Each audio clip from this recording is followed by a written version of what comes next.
โอ้ยละน้อ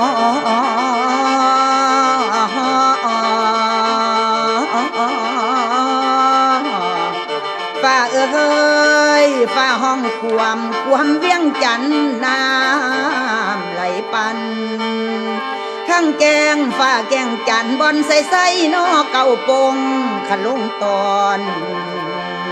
แม่นตรงป่าขะลงตอนแม่นตรงป่าตาจันเฮา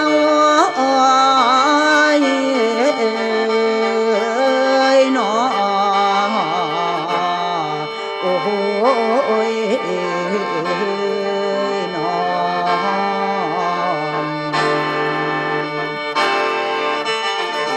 แล้วมาจากพันละหน้าเรื่องประวัติเก่าเล่าเวียงจันทร์เป็นเมืองหลวงสำคัญสิกล่าวจะมาอ่างอาณาจักรล้านสร้างเป็นเวียงวังตั้งแต่เก่า